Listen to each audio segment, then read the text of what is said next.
մարդիկ հարց են տալիս, ինչքանով է իրատեսական փախստականների վերադարձը Լեռնային Ղարաբաղ։ Ես ուղիղ ասում եմ, որ ես դա իրատեսական չեմ համարում։ Վարչապետ Նիկոլ Փաշինյանն այսօր Եվրոպայի խորհրդի խորհրդարանական վեհաժողովում պատասխանելով եվրոպացի պատվիրակի հարցին անիրատեսական համարեց արցախցիների վերադարձը իրենց հայրենիք։ Ավելին, Փաշինյանն այս խնդրի քննարկումը անգամ վտանգավոր համարեց խաղաղության գործընթացի համար։ Եվ ընդհանրապես փախստականների վերադարձի թեման այս համատեքստում,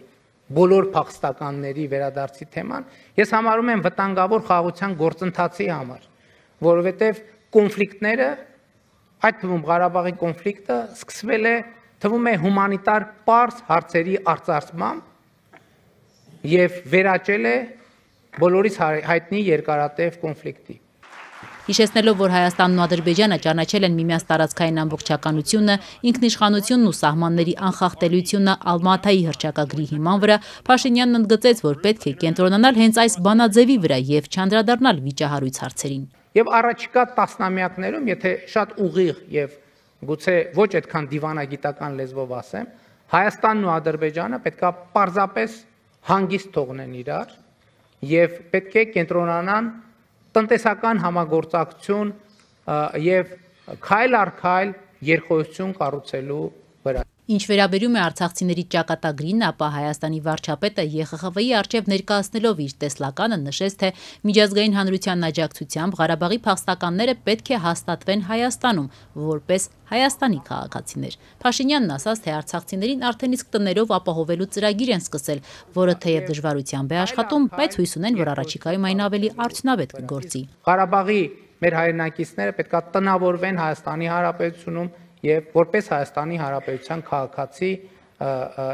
ապրեն, ստեղծագործեն, իրենց բարեկեցությունը կառուցեն Հայաստանի Հանրապետությունում։ Սա է մեր ռազմավարությունը։ Արդյոք անում ես քեզնից կախվածը, որ արցախցիները մնան եւ տնավորվեն Հայաստանի Հանրապետությունում։ Արցախի մարդու իրավունքների պաշտպան Գեգամ Ստեփանյանը հարց է տալիս վարչապետ Փաշինյանին։ Արդյոք նրա կառավարությունը բավարար քայլեր ձեռնարկում է, որ իրենց հայրենիքից բռնի տեղահանված եւ սոցիալական ծանր խնդիրների առջև հայտնված արցախցիները չլքեն Հայաստանը։ Ստեփանյանը տվյալներով է հակադարձում Փաշինյանին, սեպտեմբերի դրությամբ տեղահանված 16000 արցախցիներ արդեն հեռացել են Հայաստանից։ Սոցիալական ծրագրերում, այդ թվում բնակարանների ապահովման ծրագրում առկա խնդիրների պատճառով։ Թեև վարչապետը ԵԽԽՎ-ում հայտարարեց, թե փախստականներին դժվարություններով, բայց բնակարաններով ապահովում են, Արցախի օմբուդսմենը տեղեկացնում է, որ շահառու հանդիսացող 25000 ընտանիքներից բնակարանային ապահովման ծրագրի շրջանակում բնակարանի սերտիֆիկատ են ստացել 2938-ը, որից իրացվել է ընդամենը 972-ը,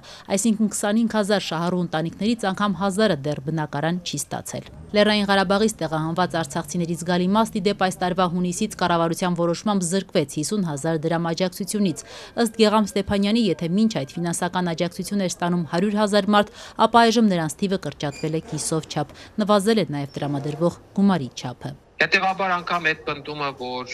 իրենք պետք է մնան Հայաստանի Հանրապետությունում, տնավորվեն, բնավորվեն, մենք անգամ այդ ուղղությամբ հստակ քայլեր չենք տեսնում։ Հակառակը տեսնում ենք անընդհատ այդ նաև իշխանության ներկայացուցիչների կողմից թիրախավորում, ատելության կամ շնամանքի խոսքի տարածում արցախցիների նկատմամբ։ Ի դեպ, ԵԽԽՎ-ում լիբերալ դեմոկրատների անունից Պետրաունիքսը Հայաստանի վարչապետին արցախցի փախստականների վերադարձից բացի նաև հարցրել էր, արդյոք խաղաղության գործընթացից զատ քննարկվել է Ղարաբաղից տեղահանված անձանց գույքի դիմաց փոխհատուցման խնդիրը։ Եվրոպացի օրենսդիրը նաև հետաքրքրվեց ղարաբաղցիների մշակութային ժառանգությունը վտանգված չէ Ադրբեջանում։ Մշակութային ժառանգության մշտադիտարկմամբ զբաղվող խմբերը պարբերաբար հազանգում են, որ Ադրբեջանը հայաթափված Արցախում վերացնում է հայկական հուշարձանները, ավերում գերեզմանատները, ձևախեղում կամ քանդում հայկական եկեղեցիները։ Ալիևի ռեժիմը անցել է նաև Արցախի պետական մարմինների ավերմանը, քանդելով Ստեփանակերտի վերածննդի հրապարակում գտնվող Արցախի ազգային ժողովի եւ արտգործնախարարության շենքերը։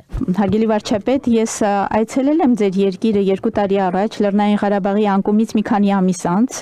Ես կարողացել եմ տեսնել թե վիշտը, թե փախստականների արժանապատվություն։ Վարչապետ Փաշինյանը արցախցիների գույքի փոխհատուցման ու մշակութային ժառանգության պահպանման հարցին ուղիղ չպատասխանեց, միայն նշեց, թե ինչպես ցանկացած պայմանագիր կամ խաղաղության համաձայնագիր այն ամեն ինչ չէ, որ ներառում է։ Ըստ Փաշինյանի նախատեսված է, որ այլ հարցեր քննարկելու համար Հայաստանի Հայաստանի եւ Ադրբեջանի միջև կարող են ստեղծվել համապատասխան մեխանիզմներ եւ պլատֆորմներ, թե կոնկրետ որ հարցերի մասին է խոսքը, այդ մեխանիզմները երբ են ստեղծվելու, ինչպես են աշխատելու, վարչապետը չմանրամասնեց։ Իդեպ Փաշինյանը ԵԽԽՎ-ին տեղեկացրեց, որ իր կառավարությունն առաջիկայում ծրագրում է Լեռնային Ղարաբաղի փախստականների մասնակցությամբ համաժողով կամ աշխատաժողով հրավիրել, որտեղ էլ միասին կքննարկեն առկա խնդիրները։ Կոնկրետ ժամկետներ ու այլ մանրամասներ վարչապետը չհստակեցրեց։ Thank you, dear Prime Minister, for being with us today.